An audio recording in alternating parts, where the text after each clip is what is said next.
How to get Expedia refund without cancel fee.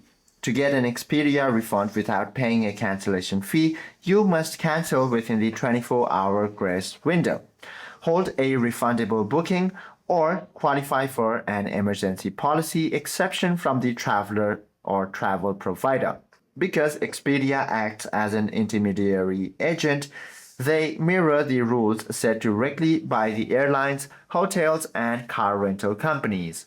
First of all, leverage the 24-hour free cancellation rule. You simply have to launch the application onto your device, log into your account, and then tap on this trip box at the bottom from the navigation bar. You should be able to view your active booking over here. You simply have to open the panel and proceed to cancel it. And also check for the travel advisories or provider cancellations. If the airline cancels your flight or makes a major schedule modification, you are legally entitled to a full cash refund through the Expedia. Hope this video helps you out a lot. If you have any questions or queries, do comment down below.